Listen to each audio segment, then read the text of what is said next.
J'ai rencontré Ozone par le biais de leur spot, le Marienbad, que je trouvais vraiment très beau. On a ensuite collaboré sur une collection de luminaires pour une marque de joaillerie. Et de là, on a discuté sur la possibilité de travailler sur une collection, les parisiennes.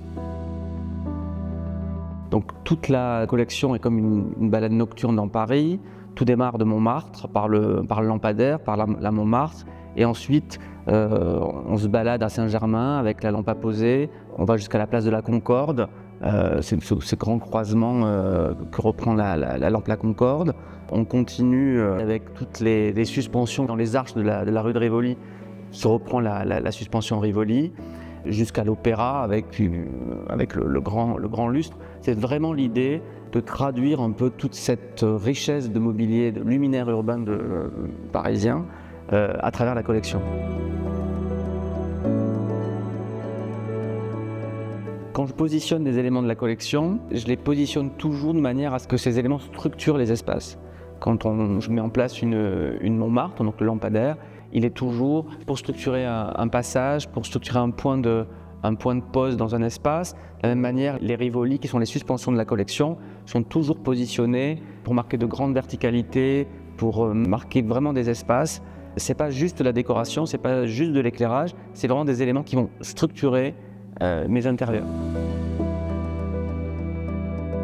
Au-delà du dessin, de la rigidité, de la rigueur, de la technique, je voulais aussi amener un peu de poésie dans la collection. Donc il y a quand même tout ce rapport entre la structure métallique, le globe, il y a tout un jeu autour de la notion de dévoilement, de caché, pas caché.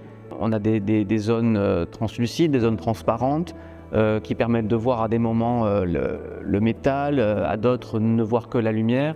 Je voulais que la collection soit un peu comme une danse entre quelque chose de très rigide et quelque chose de très doux. Qu'on ait à travers les lignes pures et structurantes des éléments, qu'on ait quelque chose un peu sophistiqué qui traduise aussi quelque part une exubérance parisienne. Pour le verre, on a choisi de travailler avec cette verrerie bretonne située sur l'île de Bréhat, cette île magnifique couverte d'agapanthes, où tous les globes sont soufflés-bouche, sablés sur place. On a eu un vrai coup de cœur pour leur savoir-faire. Travailler avec Ozone, c'est un grand luxe, puisqu'ils ont des équipes absolument parfaites. On arrive vraiment à parler de concepts et en même temps de technicité. On a le mélange tout à fait équilibré entre l'envie de faire des très belles choses, mais de faire des choses qui sont pérennes dans le temps, qui sont toujours à la pointe des technologies. Ils sont vraiment au carrefour entre l'esthétique et la technique.